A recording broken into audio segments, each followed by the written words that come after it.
रक्षा सौदा के भ्रष्टाचार के बाद सुप्रीम कोर्ट ने जो चुनावी चंदे को लेकर, इलेक्टोरल बॉन्ड को लेकर जो बड़ा फैसला सुनाया है, उसको लेकर बहुजन समाज पार्टी की राष्ट्रीय अध्यक्ष बहन कुमारी मायावती जी का बड़ा बयान सामने आया है। बहन मायावती जी ने इस फैसले का स्वागत करते हुए ये कहा है कि देश के संविधान और लोकतंत्र को बचाने के लिए, लोकतंत्र और संविधान की रक्षा करने के लिए सतत प्रयासरत रहने चाहिए। तो इस फैसले को बहन कुमारी मायावती जी ने जो है इसे संविधान और लोकतंत्र की रक्षा से जोड़कर देख रही हैं। वहीं आपको ये बताएं कि ये जो इलेक्टोरल बॉन्ड के माध्यम से चुनावी चंदा इस देश के अंदर सबसे ज्यादा भारतीय जनता पार्टी को ये चंदा मिलता है और इसके बाद तृणमूल कांग्रेस को मिलता है, फिर कांग्रेस को मिलता है, बीआरएस जैसी पार्टियों को, समाजवादी पार्टी को, तो ऐसी जिन तमाम सभी पार्टियों को चुनावी चंदा जो है, जिसे डर्टी मनी भी कह सकते हैं, जिसे ब्लैक मनी कह सकते हैं, जिसे काला दान कह सकते हैं, गुप्त दान जिसे कह रहे थे, और उसका अब जब हिसाब किताब की बात सामने आई सुप्रीम कोर्ट के माध्यम से, तब ये सारा का सारा मामला सामने आया लोगों के, और फिर पता चला है कि किस प्रकार से भारतीय जनता पार्टी को सबसे अधिक पैसा मिला है, लगभग 6,500 करोड़ से अधिक।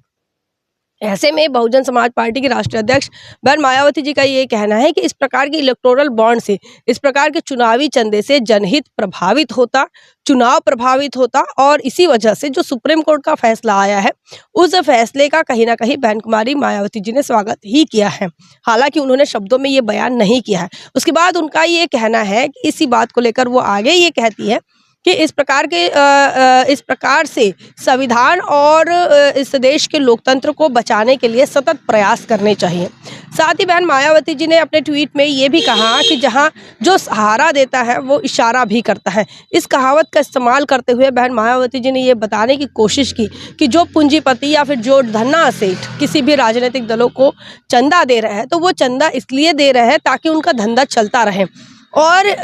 जो पार्टियां जब सरकार में आती है, सत्ता में आती है, तो उनके लिए उनके अनुसार पॉलिसीज बनाए, उनके अनुसार उनको फायदा हो, ऐसी पॉलिसीज बनाए। और इसीलिए बहन मायावती जी ने कहा कि जो लोग सहारा दे रहे हैं, जो लोग धन दे रहे हैं किसी भी पार्टी को, वो उनको इशारा करते हैं कि कैसे काम करना है। वहीं बहुजन समाज पार्टी कभी भी धन्ना सेठों से पैसा नहीं लेती है, पूंजीपतियों से पैसा नहीं लेती है, और इसीलिए जब सरकार बनती है, और अपनी 4 बार की सरकार में बहुजन समाज पार्टी का ये रिकॉर्ड रहा है कि बहुजन समाज पार्टी ने जो पॉलिसीज बनाई वो बहुजन समाज के हितों के लिए बनाई, बहुजन समाज के को ध्यान में रखकर और उनके कल्याण को ध्यान में रखकर। इतना ही नहीं, तमाम सभी समाज के लोगों को रिप्रेजेंटेशन मिलना चाहिए, उनकी जो समस्याएं हैं, उन समस्याओं का हल होना चाहिए, उनके जीवन में बदलाव होने चाहिए। इन तमाम चीज़ों को ध्यान में रखकर बहुजन समाज पार्टी ने अपनी पॉलिसीज़ बनाई और अपनी 4 बार की सरकारें भी चलाई। और बहन मायावती जी का ये कहना है कि इसी वजह से बहुजन समाज पार्टी किसी से ना चंदा लेती है, ना ही किसी का इशारा सुनती है। वहीं आपको ये बताएं कि बहन मायावती जी ने आने वाले 2024 के लोकसभा चुनाव को ध्यान में रखते हुए ये भी कहा है कि चुनाव आने वाले हैं, तो ऐसे में तमाम जो देश के लोग हैं, गरीब जनता है, उस अपने आवाम से बहन कुमारी मायावती जी ने अपील की है। बहन मायावती जी ने यह कहा है कि देश के अंदर जो जानलेवा महंगाई है, जो गरीबी है और जो बेरोजगारी है, इन तमाम समस्याओं से निजात पाने के लिए लोगों ने जो है अपने वोट का सही इस्तेमाल करना चाहिए और अपने हितैषी सरकार बनानी चाहिए। तो इस प्रकार बहुजन समाज पार्टी की राष्ट्रीय अध्यक्ष बहन कुमारी मायावती जी ने अपने ट्विटर हैंडल से, अपने एक्स हैंडल से ये बताया है कि किस प्रकार से इस देश के अंदर रक्षा सौदा का भ्रष्टाचार हुआ। इस पर बहन मायावती जी ने टिप्पणी की है। साथ ही बहन कुमारी मायावती जी ने इस पर भी टिप्पणी की है कि सुप्रीम कोर्ट ने जो चुनावी चंदे को लेकर, इलेक्टोरल बॉन्ड को लेकर जो फैसला सुनाया है, उसको लेकर बहन मायावती जी ने टिप्पणी की है, और इस देश के अंदर इस इलेक्टोरल बॉन्ड के चंदे का इस्तेमाल किस प्रकार से आने वाले लोकसभा के चुनाव को प्रभावित कर सकता है, इसकी भी चिंताएं बहन मायावती जी ने जताई है। साथ ही उन्होंने ये भी कहा है कि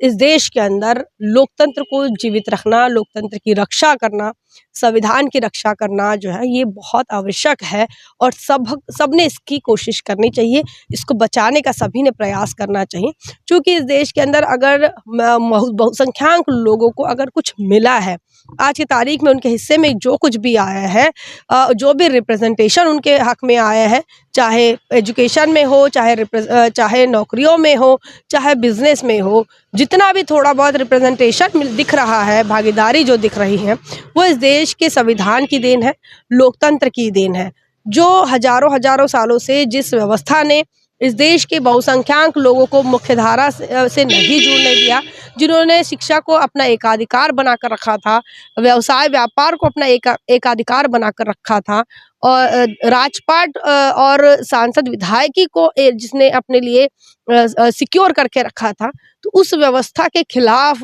संविधान जाता है और उस व्यवस्था को के खिलाफ जो है ये ऐसी व्यवस्था निर्माण होती है कि हर कोई एजुकेशन के सिस्टम में, एजुकेशन की मुख्यधारा में हर कोई आ सकता है, वो उसे समान अवसर देने का काम इस देश का संविधान करता है। इस देश का लोकतंत्र तमाम लोगों को शासन प्रशासन में आने की भागीदारी देता है और इसीलिए बहन कुमारी मायावती जी ने कहा है कि इसकी रक्षा का सतत प्रयास करना चाहिए। वहीं बहन मायावती जी ने यह भी कहा कि जो लोग सहारा देते हैं वो इशारा भी करते हैं, तो आपको ये समझ जाना चाहिए कि ये इशारा बहन मायावती जी ने किसकी तरफ किया है। चूंकि सबसे ज्यादा चंदा भारतीय जनता पार्टी को मिला है, तो अगर भारतीय जनता पार्टी को जिन लोगों ने, जिन पूंजीपतियों ने, जिन धन्ना सेठों ने चंदा दिया है, क्या वो सरकार बनने पर भारतीय जनता पार्टी से ये उम्मीद नहीं करेंगे कि हमने चंदा दिया है, अब हमारा धंधा बढ़ाने के लिए आप पॉलिसीज बनाओ। तो इस प्रकार से बहन कुमारी मायावती जी ने अपने ट्विटर हैंडल से लोगों को सचेत करने की कोशिश की। साथ ही बहन मायावती जी ने ये भी अपील की है कि आने वाले 2024 के लोकसभा चुनाव को ध्यान में रखकर तमाम लोगों ने अपनी जानलेवा जो महंगाई है उससे मुक्ति पाने के लिए, गरीबी बेरोजगारी से मुक्ति पाने के लिए तमाम लोगों ने वोट का सही इस्तेमाल करना चाहिए और अपनी हितैषी सरकार बनानी चाहिए। क्या आपका मानना है, क्या आपका सोचना है इस पर? कमेंट सेक्शन में जरूर लिखें। बने रहे नेशनल चौपाल पर, तब तक के लिए जय भीम, जय भारत।